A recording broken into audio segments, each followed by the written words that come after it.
सरकार लाई है विद्यार्थियों के लिए डिजिटल लाइब्रेरी। बच्चों के उज्जवल भविष्य के लिए बिहार सरकार है सदा अग्रसर और तैयार। कक्षा 1 से कक्षा 12 तक की सभी पाठ्य पुस्तक पूरक सामग्री एवं वीडियो अब शिक्षा विभाग बिहार सरकार द्वारा विकसित पोर्टल पर है उपलब्ध।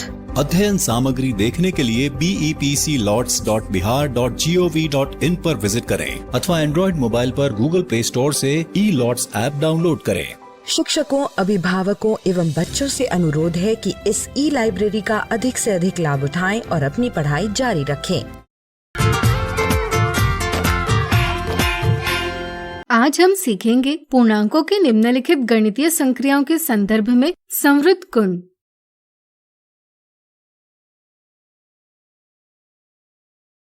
एक दिन गणित के अध्यापक ने बच्चों से कहा, अगर कोई उन्हें ऐसे दो पूर्णांक यानी इंटीजर्स बताएगा जिनका योग एक पूर्णांक नहीं होगा तो उसे एक चॉकलेट मिलेगी। अध्यापक के कहने की देर थी कि सभी बच्चे पूर्ण उत्साह से उन दो पूर्णांकों को खोजने में लग गए। किसी ने दो धनात्मक पूर्णांकों यानी पॉजिटिव इंटीजर्स का योग किया, किसी ने दो ऋणात्मक पूर्णांकों यानी नेगेटिव इंटीजर्स का योग किया, तो किसी ने एक धनात्मक पूर्णांक और एक ऋणात्मक पूर्णांक का योग किया। लेकिन किसी को भी ऐसे पूर्णांक न मिले जिनका योग एक पूर्णांक न हो। उन्हें प्रत्येक स्थिति में योग एक पूर्णांक ही प्राप्त हुआ। बच्चों की उलझन देखकर मुस्कुराते हुए अध्यापक ने कहा, किन्हीं भी दो पूर्णांकों का योग एक पूर्णांक ही होता है, इसलिए आप ऐसे दो पूर्णांकों को खोज ही नहीं पाएंगे जिनका योग एक पूर्णांक नहीं होगा। सुनकर बच्चे नाराज हो गए। उन्हें चॉकलेट तो न मिली, मगर वे एक सीख जरूर सीख गए। वह ये कि किन्हीं भी दो पूर्णांकों का योग एक पूर्णांक ही होता है। इसे समझने के लिए मान लीजिए यह एक बैग है जिसमें हमने पूर्णांक रखे हैं। हम इस बैग से दो पूर्णांक लेकर इन पर कोई संक्रिया करते हैं। अगर प्राप्त होने वाला परिणाम इस बैग के अंदर की संख्या हो तो हम कहते हैं कि पूर्णांक उस संक्रिया के अंतर्गत संवृत है। चूँकि पूर्णांकों का योग करने पर पूर्णांकों के समूह की ही संख्या प्राप्त होती है, इसलिए हम कहते हैं पूर्णांक योग के अंतर्गत संवृत यानी क्लोज्ड है। क्या पूर्णांक व्यवकलन के अंतर्गत भी संवृत है? सोचिए।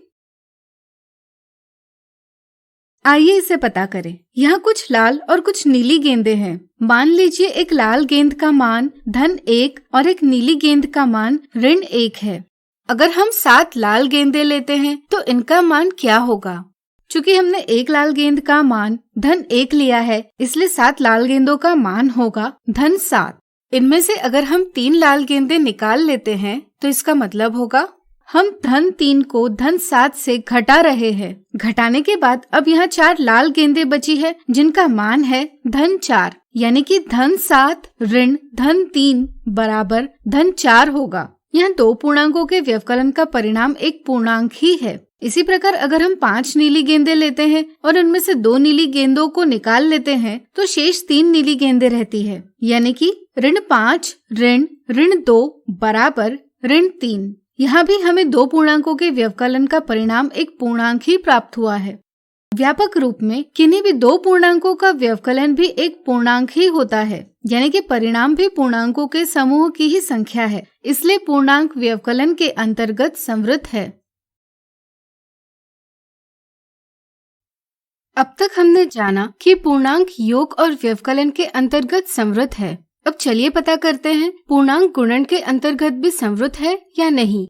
इसके लिए हम पूर्णांकों के कुछ युग्म यानी पेयर्स लेंगे और इनका गुणा करेंगे। जैसा कि आप देख सकते हैं कि इन सभी युग्मों का गुणनफल एक पूर्णांक ही है। व्यापक रूप में किन्हीं भी दो पूर्णांकों के गुणन से प्राप्त गुणनफल भी एक पूर्णांक ही होता है, इसलिए पूर्णांक गुणन के अंतर्गत भी संवृत है।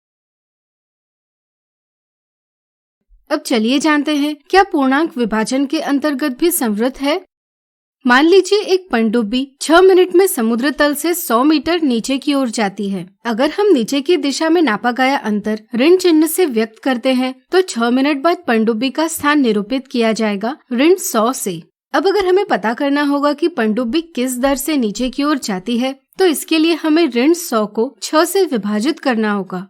इसका परिणाम होगा (100/6) या इसे ही हम (16 और 2/3) भी लिख सकते हैं। यह संख्या एक पूर्णांक नहीं है। व्यापक रूप में किन्हीं भी दो पूर्णांकों के विभाजन से प्राप्त भागफल प्रत्येक स्थिति में एक पूर्णांक नहीं होता, इसलिए पूर्णांक विभाजन के अंतर्गत संवृत नहीं है। इस तरह से अब आप जान गए होंगे कि पूर्णांक योग, व्यवकलन और गुणन के अंतर्गत संवृत है, लेकिन विभाजन के अंतर्गत संवृत नहीं है। तो आज हमने सीखा पूर्णांकों के निम्नलिखित गणितीय संक्रियाओं के संदर्भ में संवृत गुण। अगले वीडियो में कुछ उदाहरणों से इन्हें और अच्छे से जानेंगे। आज हम देखेंगे पूर्णांकों के संवृत गुण के उदाहरण।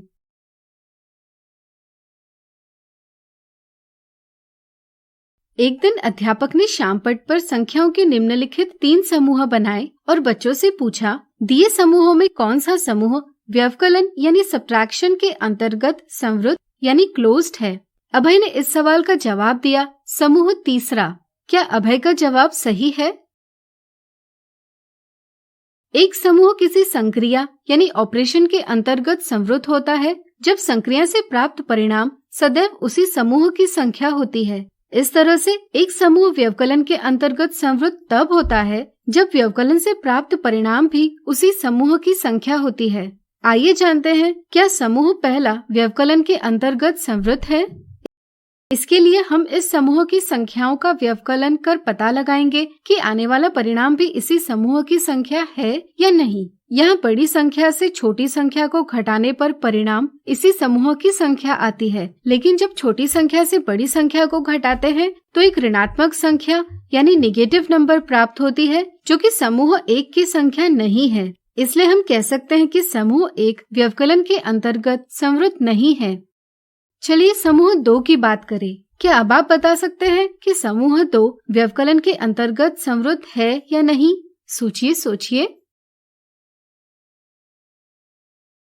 चलिए हम बताते हैं। जैसा कि आप देख सकते हैं, यहाँ बड़ी संख्या से छोटी संख्या को घटाकर समूह 2 की संख्या प्राप्त होती है, लेकिन छोटी संख्या से बड़ी संख्या को घटाकर समूह 2 की संख्या प्राप्त नहीं होती। इस कारण समूह 2 व्यवकलन के अंतर्गत संवृत नहीं है। अब समूह 3 की बात करेंगे। यह पूर्णांकों का समूह है। इस समूह में से किन्हीं भी 2 संख्याओं को लेकर इनका व्यवकलन किया जाता है तो प्राप्त होने वाली संख्या इसी समूह की एक संख्या होती है। इसलिए हम कह सकते हैं कि समूह 3 व्यवकलन के अंतर्गत संवृत है। इस तरह से अभय का जवाब सही है। अगला उदाहरण, स्पष्ट कीजिए कि पूर्णांक ऋण 51 और ऋण 12 विभाजन के अंतर्गत संवृत नहीं है।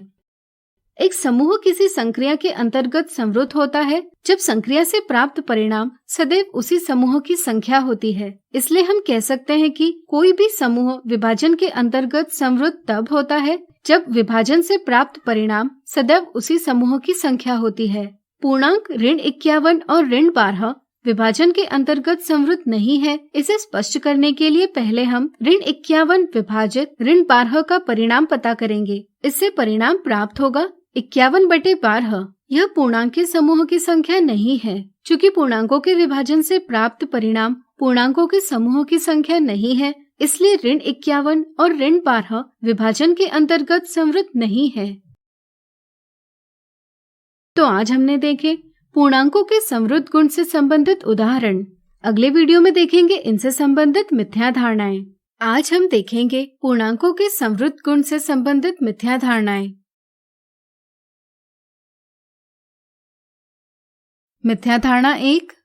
एक दिन शिक्षक ने सवाल पूछा, क्या पूर्णांक विभाजन के अंतर्गत संवृत यानी क्लोज्ड है? इस पर मनीष ने हाँ यह जवाब दिया। आपकी राय में क्या मनीष का जवाब सही है? कुछ स्थितियों के आधार पर यह समझ लिया जाता है कि पूर्णांक विभाजन के अंतर्गत संवृत यानी क्लोज्ड है। जैसे अगर हम 120 विभाजित ऋण 5 का परिणाम पता करें तो यह आएगा ऋण 24। चूँकि 120 और ऋण 5 इन 2 पूर्णांकों के विभाजन का परिणाम भी एक पूर्णांक है, इसलिए कई बार यह समझ लिया जाता है कि पूर्णांक विभाजन के अंतर्गत संवृत है। सही समझ यह है कि 2 पूर्णांकों के विभाजन से प्राप्त भागफल प्रत्येक स्थिति में एक पूर्णांक नहीं होता। जैसे 112 को ऋण 5 से विभाजित किया जाए तो परिणाम प्राप्त होगा ऋण 112/5, जो कि एक पूर्णांक नहीं है। इसलिए पूर्णांक विभाजन के अंतर्गत संवृत नहीं है। मिथ्या धारणा 2, मान लीजिए P और Q दोनों पूर्णांक है, तो क्या P ऋण Q भी एक पूर्णांक ही होगा? कई बार यह मिथ्या धारणा होती है कि पूर्णांकों का व्यवकलन संवृत नहीं है, इसलिए P ऋण Q एक पूर्णांक नहीं हो सकता, यह मान लिया जाता है। इस समझ से ऑप्शन दूसरा यह गलत जवाब दिया जाता है। यहाँ सही जवाब है ऑप्शन 1, क्योंकि किन्हीं भी दो पूर्णांकों का व्यवकलन करने से प्राप्त परिणाम एक पूर्णांक ही होता है। जैसे मान ले P का मान 47 है और Q का मान 35, तो P ऋण Q का मान होगा 12। यह एक पूर्णांक है। इसी प्रकार अगर P का मान 67 होता और Q का मान 89 होता, तो P ऋण Q का मान ऋण 12 होता। यह भी एक पूर्णांक है, इसलिए जब P और Q पूर्णांक होंगे तो P ऋण Q भी एक पूर्णांक ही होगा। इसी तरह कुछ बच्चों को यह तो पता होता है कि प्राकृत संख्याओं यानी नेचुरल नंबर्स और पूर्ण संख्याओं यानी होल नंबर्स के लिए व्यवकलन संवृत नहीं है। इसी समझ को वे व्यापक बना देते हैं और सोचते हैं कि पूर्णांकों के लिए भी व्यवकलन संवृत नहीं है। इस समझ से ऑप्शन दूसरा यह गलत जवाब दिया जाता है। इस प्रकार आज हमने देखी पूर्णांकों के संवृत गुण से संबंधित मिथ्या धारणाएं।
आज हम सीखेंगे त्रिभुज के अंतःकोणों का योग गुण।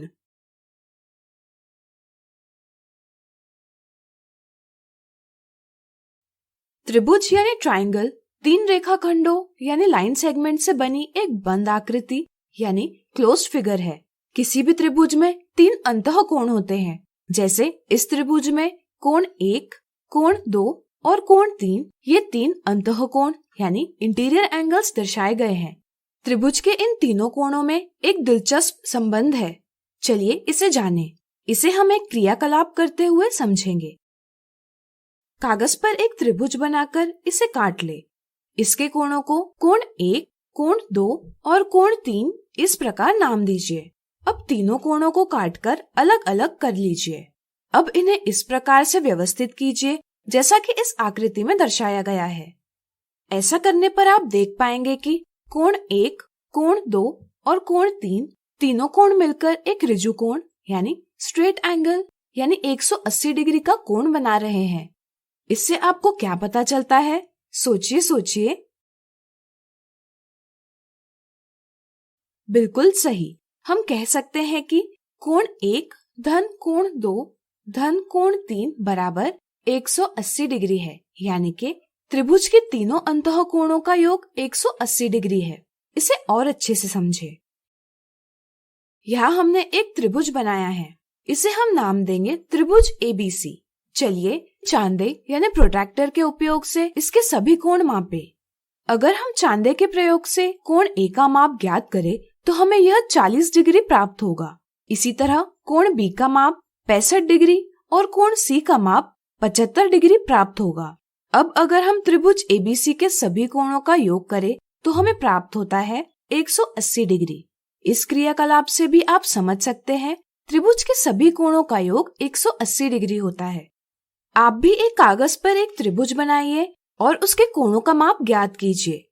आपको त्रिभुज के तीनों कोणों का योग 180 डिग्री ही प्राप्त होगा।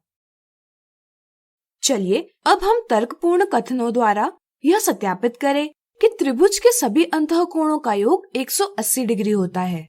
यहाँ हमें दिया है एक त्रिभुज एबीसी जिसके कोण है कोण 1, कोण 2 और कोण 3। हमें दिखाना है कोण 1 धन कोण 2 धन कोण 3 बराबर 180 डिग्री। इसके लिए हम भुजा बीसी को बिंदु डी से होते हुए बढ़ाएंगे। इससे हमें त्रिभुज एबीसी का बाह्य कोण यानी एक्सटीरियर एंगल प्राप्त होगा, कोण एसीडी। चलिए इसे कोण 4 कहे। हम देखते हैं कि यहाँ कोण 3 और कोण 4 एक रैखिक युग्म यानी लीनियर पेयर बनाते हैं, जिससे यह ज्ञात होता है कि कोण 3 धन कोण 4 बराबर 180 डिग्री है। लेकिन अगर हम देखें तो कोण 4 त्रिभुज का बाह्य कोण है और इसके सम्मुख अंतः कोण यानी इंटीरियर ऑपोजिट एंगल्स है कोण 1 और कोण 2। क्या आप किसी त्रिभुज के बाह्य कोण और उसके सम्मुख अंतः कोणों में संबंध बता सकते हैं? सोचिए। बिल्कुल सही। त्रिभुज के बाह्य कोण का माप उसके सम्मुख अंतः कोणों के मापों के योग के बराबर होता है। इसलिए हम लिख सकते हैं कोण 4 बराबर कोण 1 धन कोण 2। चूँकि कोण 4 कोण 1 और कोण 2 के योग के बराबर है, इसलिए हम पहले समीकरण में कोण 4 के स्थान पर कोण 1 धन कोण 2 लिख सकते हैं। इससे हमें प्राप्त होता है कोण 1 धन कोण 2 धन कोण 3 बराबर 180 डिग्री। और इससे यह सत्यापित होता है कि त्रिभुज के तीनों अंतः कोणों का योग 180 डिग्री होता है। त्रिभुज के इस गुण को हम त्रिभुज के अंतः कोणों का योग गुण के नाम से जानते हैं। तो आज हमने सीखा त्रिभुज के अंतः कोणों का योग गुण। अगले वीडियो में इससे जुड़े कुछ उदाहरणों को देखेंगे। आज हम देखेंगे त्रिभुज के अंतः कोणों के योग गुण से संबंधित कुछ मजेदार उदाहरण।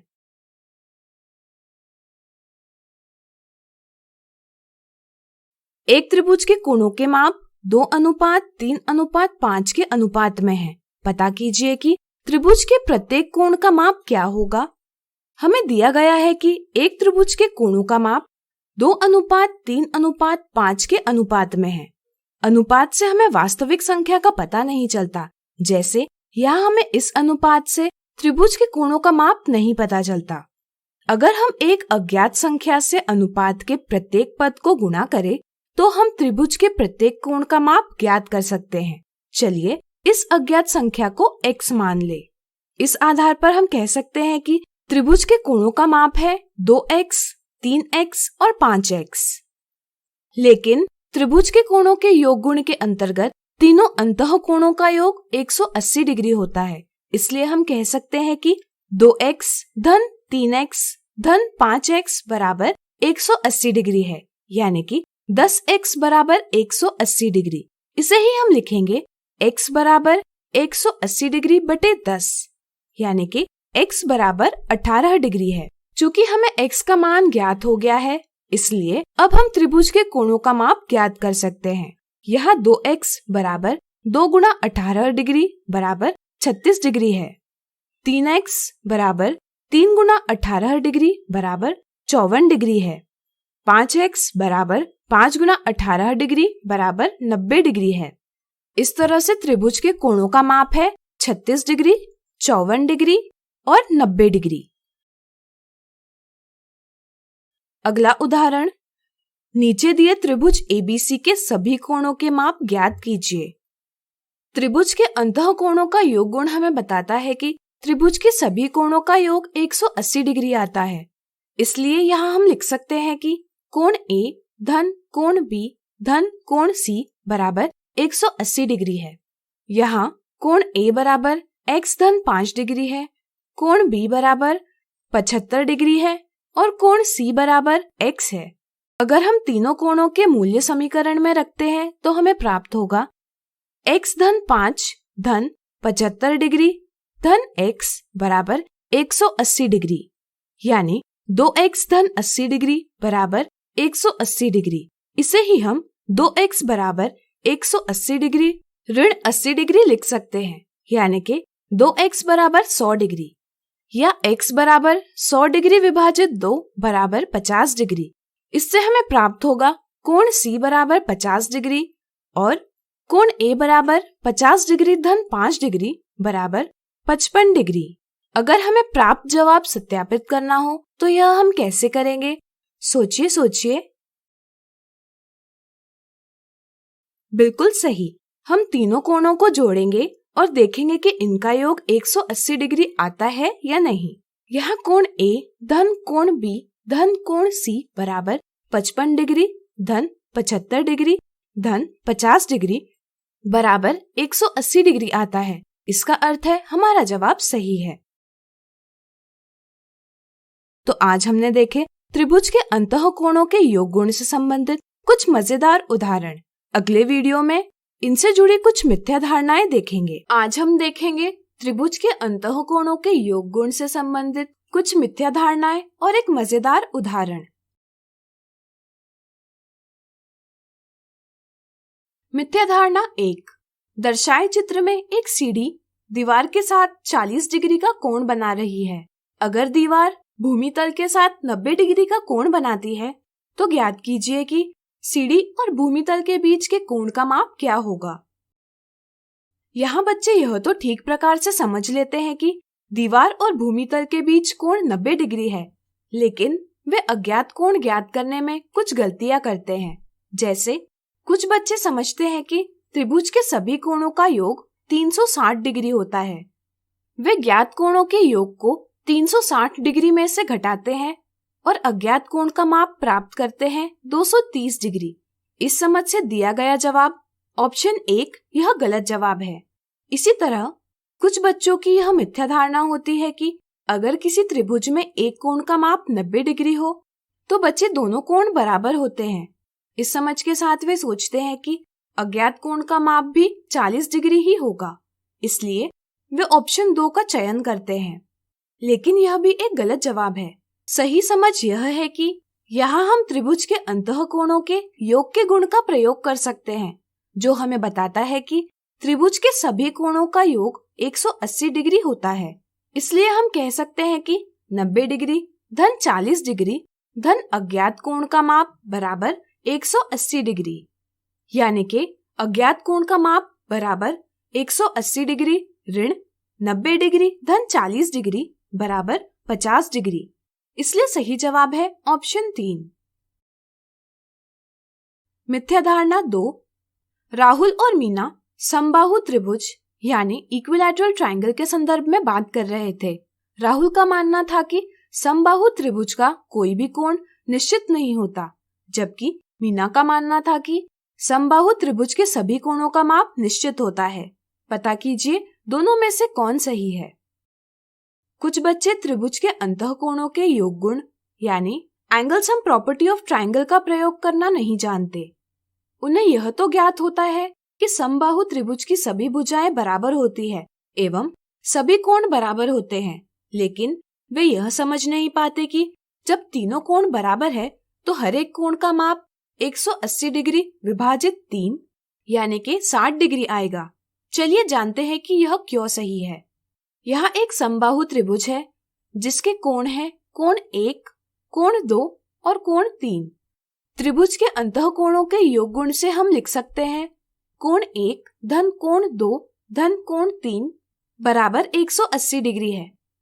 चूंकि समबाहु त्रिभुज में कोण 1 बराबर कोण 2 बराबर कोण 3 है, इसलिए हम इसे 3 गुणा कोण 1 बराबर 180 डिग्री लिख सकते हैं। इसका अर्थ हुआ कोण 1 बराबर 180 डिग्री विभाजित 3 बराबर 60 डिग्री, यानी कि कोण 1 बराबर कोण 2 बराबर कोण 3 बराबर 60 डिग्री है। इस प्रकार समबाहु त्रिभुज के सभी कोण निश्चित होते हैं जिनका माप होता है 60 डिग्री।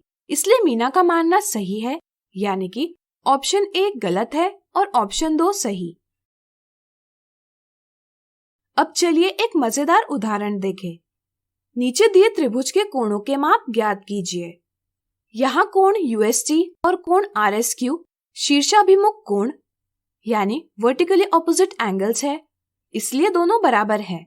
इससे हमें ज्ञात होगा x बराबर 36 डिग्री। इसी तरह दी आकृति में कोण PQS त्रिभुज QRS का बाह्य कोण है। कोण QRS और कोण RSQ कोण PQS के सम्मुख अंतः कोण यानी इंटीरियर ऑपोजिट एंगल्स है। किसी भी त्रिभुज का बाह्य कोण यानी एक्सटीरियर एंगल अपने दोनों सम्मुख अंतः कोणों के योग के बराबर होता है। इसलिए कोण PQS बराबर कोण QRS धन कोण RSQ यानी कि 120 डिग्री बराबर y धन x यानी कि y बराबर 120 डिग्री ऋण x। चूंकि x बराबर 36 डिग्री है इसलिए y बराबर 120 डिग्री ऋण 36 डिग्री बराबर 84 डिग्री है। हम z का मान अलग अलग प्रकार से ज्ञात कर सकते हैं। जैसे त्रिभुज के अंतः कोणों के योग गुण के अंतर्गत x धन y धन z बराबर 180 डिग्री है यानी कि z बराबर 180 डिग्री ऋण x धन y। z बराबर 180 डिग्री ऋण 120 डिग्री बराबर 60 डिग्री। इसी प्रकार हम z का मान रैखिक युग्म यानी लीनियर पेयर की समझ से भी प्राप्त कर सकते हैं। जैसे यहाँ z धन कोण PQS बराबर 180 डिग्री यानी कि z बराबर 180 डिग्री ऋण कोण PQS। इसलिए z बराबर 180 डिग्री ऋण 120 डिग्री बराबर 60 डिग्री। तो आज हमने देखी त्रिभुज के अंतः कोणों के योग गुण से संबंधित कुछ मिथ्या धारणाएं और एक मजेदार उदाहरण। तो बच्चों, ये तो हुई विषय की पढ़ाई। अब वक्त है इंस्पायर अवार्ड योजना से संबंधित एक वीडियो देखने का।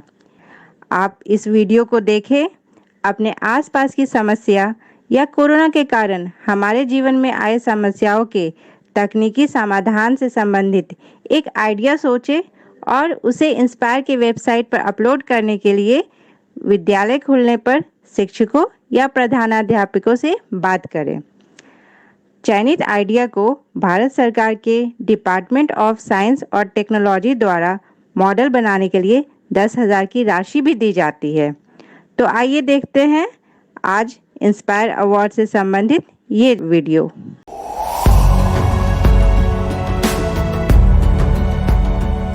छठी से 10वीं कक्षा के विद्यार्थी ध्यान से सुने। खास आपके लिए हैं इंस्पायर अवार्ड्स मानक।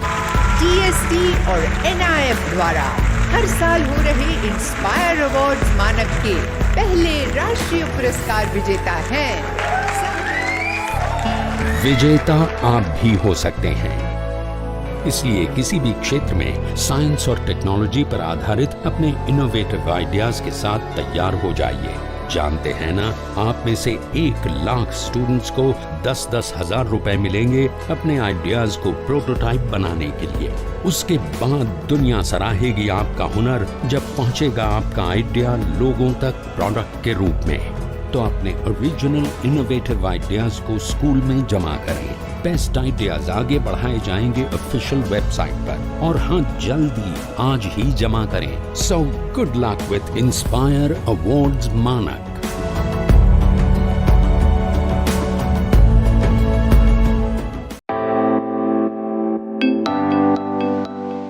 नए आइडियाज और इनोवेशन को आगे बढ़ाने का दुनिया का सबसे बड़ा मंच है इंस्पायर अवार्ड्स मानक, जहां कक्षा 6 से 10 तक के छात्र साइंस और टेक्नोलॉजी से संबंधित अपने आइडियाज और इनोवेशन को देश दुनिया तक पहुंचाने का मौका पा सकते हैं। स्कूल के माध्यम से जल्द अपने आइडिया को इंस्पायर अवार्ड मानक के वेब पोर्टल पर जमा करवाएं और अपने इनोवेटिव यात्रा की शुरुआत करें। ये करेगा आपके सपनों को साकार और एक नए नवसर्जक भारत का निर्माण। इंस्पायर अवार्ड्स मानक, इंस्पायरिंग इनोवेटर्स ऑफ टुमारो। ज्यादा जानकारी के लिए www.inspireawards-dst.gov.in पर जाएं।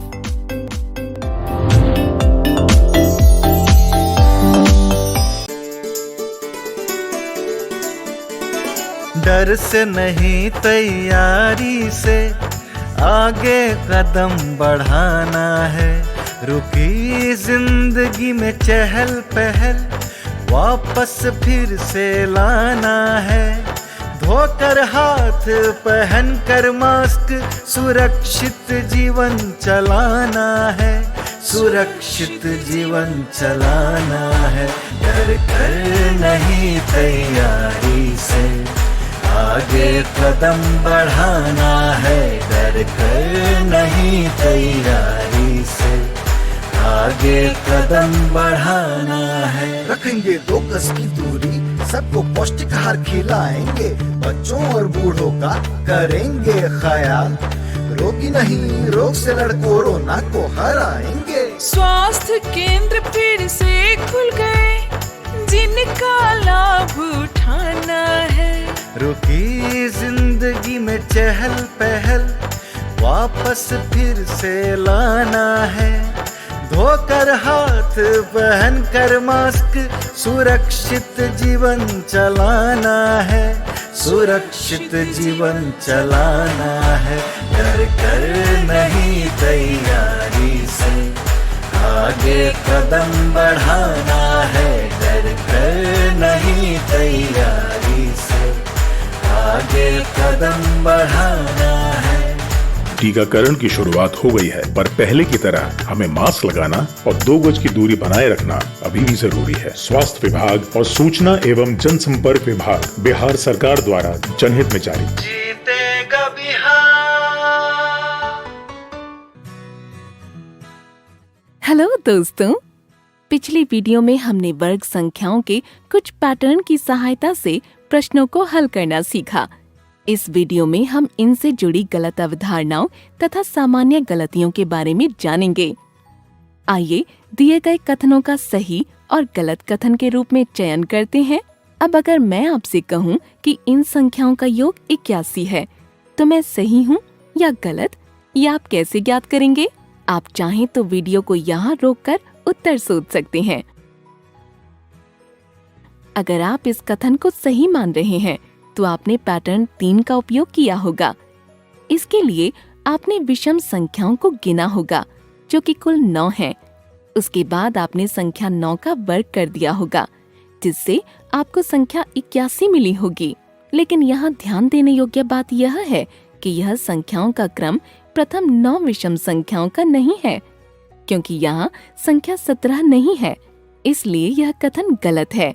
अगर यहाँ संख्या 19 के स्थान पर संख्या 17 होती तो यह कथन सही होता।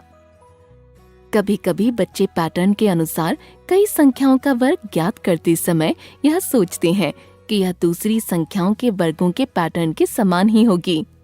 जैसे इस क्रम की संख्याओं के वर्गों के पैटर्न को देखिए। बच्चे इस क्रम के अनुसार दूसरे क्रम की संख्याओं के वर्गों को इस प्रकार लिख लेते हैं।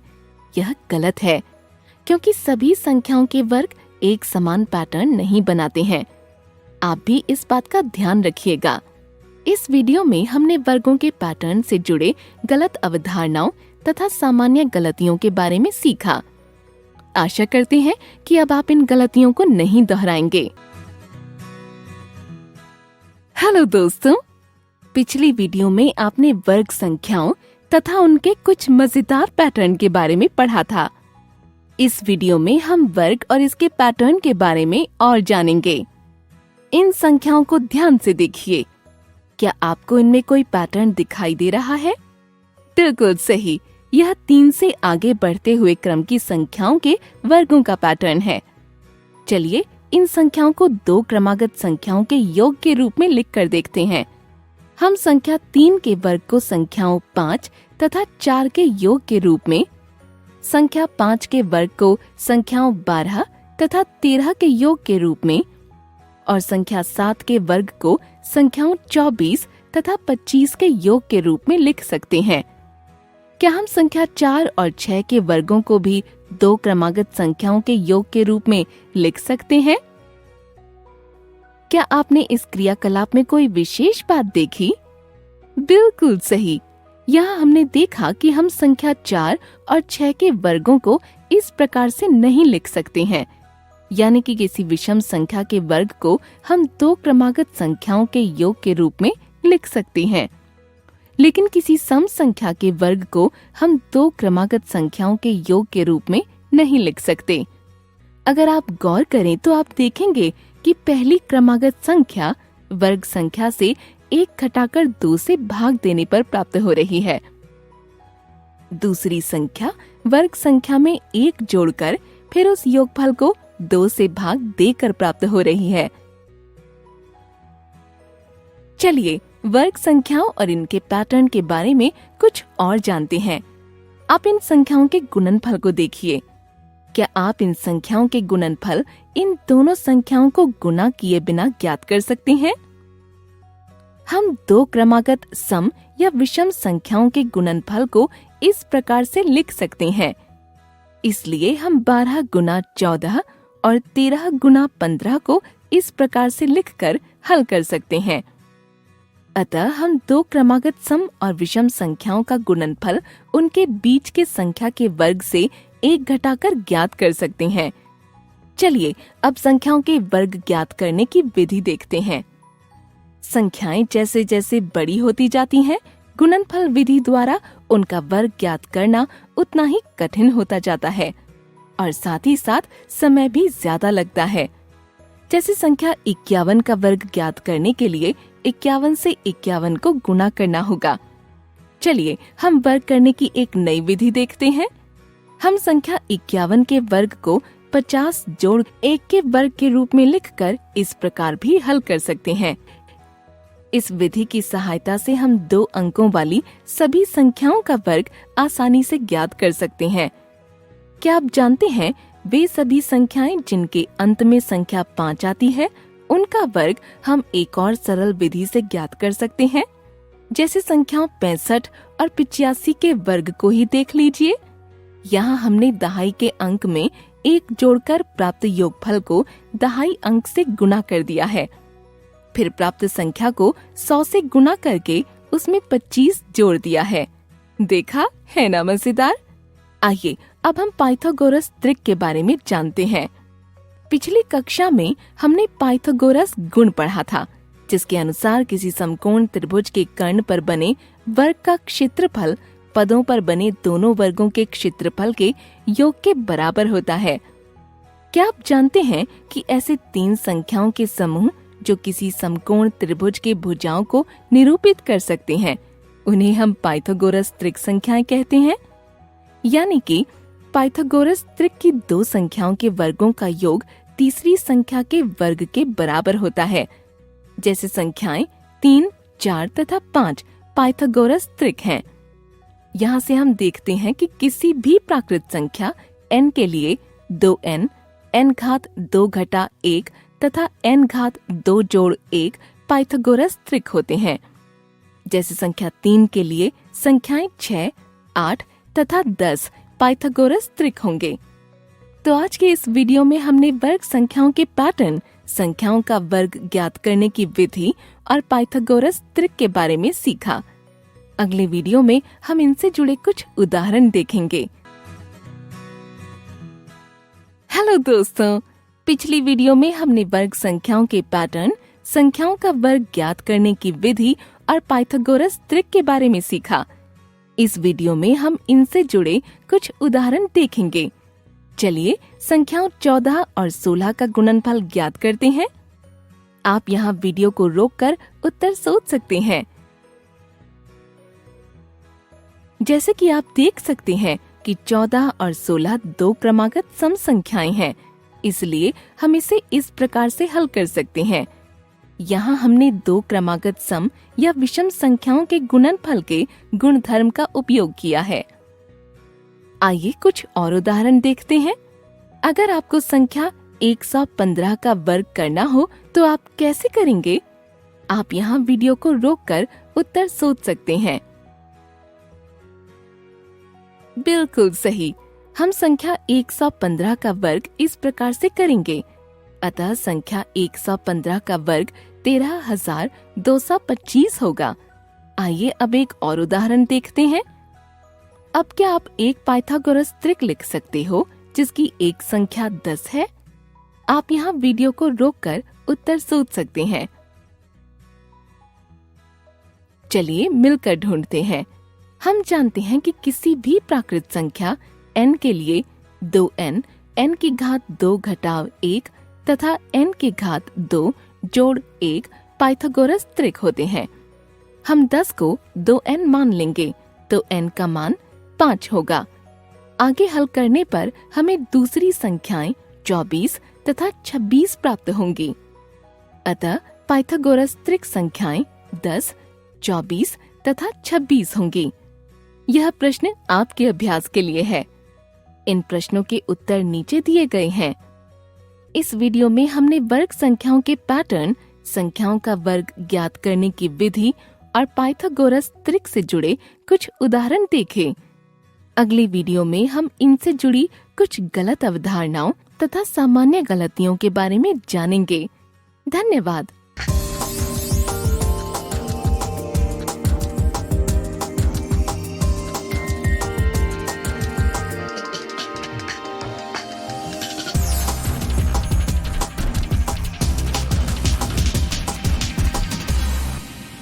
संजय गांधी जैविक उद्यान के जू आउटरीच प्रोग्राम के तहत आपको आज ले चलते हैं टाइगर एनक्लोजर में।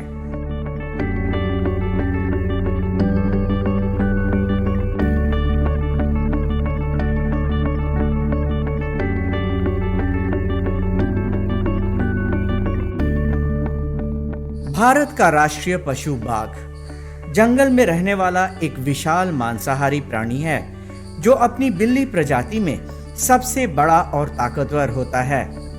नर बाघ के शरीर की लंबाई 8 फीट से लेकर 13 फीट तक होती है, जबकि वजन करीब 90 किलोग्राम से लेकर 300 किलोग्राम तक होता है। अभी वर्तमान में पटना जू में 7 रॉयल बंगाल टाइगर हैं, जिसमें 2 मेल हैं और 5 फीमेल हैं। इसके अलावा रॉयल बंगाल टाइगर के दोनों फॉर्म हैं, जो एक अल्बिनो फॉर्म है और एक कलर्ड फॉर्म है। वो दोनों तरह के टाइगर हमारे यहाँ हैं। इनकी औसत आयु लगभग 14 से 20 साल तक मैक्सिमम रिकॉर्ड किया गया है, और जो फीमेल होती हैं वो 3 से 4 साल में मैच्योर हो जाती हैं। मेल 4 से 5 साल में मैच्योर होता है। इंडिया में काफ़ी अच्छी पॉपुलेशन है टाइगर की, और ये काफ़ी तेज़ी से बढ़ रहा है। और इसके साथ ही हमारे बिहार में भी टाइगर की काफ़ी अच्छी स्थिति है।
मादा बाघ की लंबाई 6 फीट से लेकर 9 फीट तक होती है और वजन करीब 65 किलोग्राम से लेकर 170 किलोग्राम तक का होता है। भारत के बंगाल टाइगर का वजन दुनिया में मौजूद सभी बाघों की तुलना में सबसे ज्यादा 350 किलोग्राम तक होता है। आमतौर पर सारे जानवर दिन के वक्त शिकार करना पसंद करते हैं, पर बाघ रात के समय में अपना शिकार करता है, इसलिए कि ये रात के समय में भी आसानी से देख सकता है। इसका आहार मुख्य रूप से सांभर, चीतल, जंगली सुअर, जंगली भैंस और हिरण है। बाघों का जो मूलतः जो भोजन है वो महिष मांस है, और महिष मांस जो हम लोग इन लोग बाघ को जो आपूर्ति करते हैं काफ़ी साफ़ सफाई के साथ में पूरा हाइजीन मेंटेन करने के बाद में दिया जाता है। भोजन जो है बाघ का मौसम के हिसाब से बदलता रहता है। ग्रीष्म ऋतु के लिए अलग इसका आहार तालिका है और जाड़े ऋतु के लिए अलग आहार तालिका है। यहाँ पे इनके बाघों की स्वास्थ्य की पूरी देख रेख की जाती है। हमारे पशु चिकित्सा पदाधिकारी बराबर निगरानी में रखते हैं, बराबर इनके दवा इत्यादि की देख रेख की जाती है। बाघों के लिए हम लोगों की व्यवस्था है, गर्मी में कूलर इत्यादि की व्यवस्था की जाती है ताकि बाघ अधिक लू को भी अंदर नाइट हाउस में रह करके ठंडे वातावरण में रह सके। उसी प्रकार जाड़े में भी बाघों के लिए हम लोग हीटर इत्यादि की व्यवस्था करते हैं। बाघ को वन, दलदलीय क्षेत्र तथा घास के मैदान के आसपास रहना पसंद है। बाघ ज्यादातर अकेले ही रहना पसंद करता है। केवल प्रजनन काल के वक्त ही नर और मादा एक दूसरे के समीप आते हैं। बाघ के बच्चे को शिकार की कला भी मादा बाघ ही सिखाती है। 2.5 साल के बाद बच्चे मां से अलग होकर स्वतंत्र रहने लगते हैं।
कचरापुर का हाल जो देखा दिल मेरा घबरा सा गया।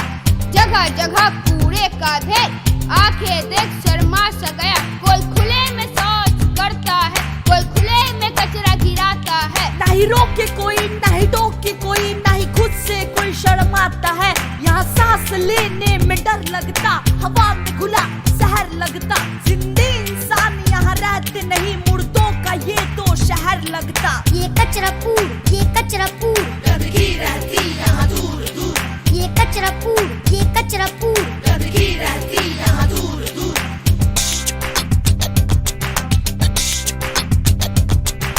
नाम मेरा अभिषेक हुआ, मैं कचरापुर में रहता हूँ। कहने से भी कम नहीं होता है, तकलीफें इतनी सहता हूँ। पीने को गटर का पानी मिले, खाने में कचरा खाता हूँ। कहीं कैंसर, डेंगू, मलेरिया, कहीं कहीं चिकनगुनिया पाता हूँ। प्रकृति का दम घुटने लगा, जलवायु दूषित होने लगा। इन कचरों के ढेर में मैं दब न जाऊँ, अब डर मुझे ये होने लगा। ये कचरापुर, ये कचरापुर, गंदगी रहती यहाँ दूर दूर। ये कचरापुर, ये कचरापुर, गंदगी रहती यहाँ दूर दूर। ये कचरापुर, ये कचरापुर, गंदगी रहती यहाँ दूर दूर।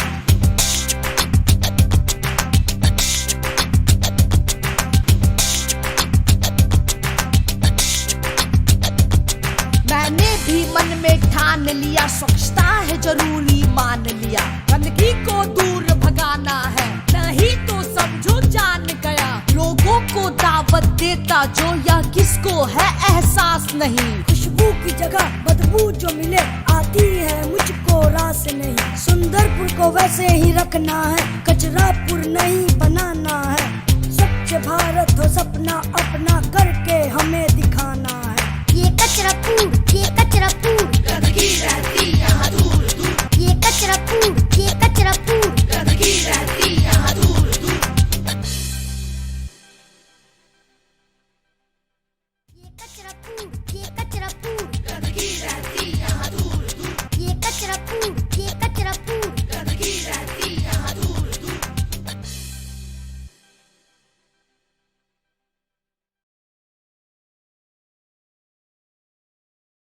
तो आशा करती हूँ बच्चों आज के एपिसोड में आपने जरूर कुछ नया सीखा होगा। मिलते हैं अगले एपिसोड में। बाय बाय बच्चों।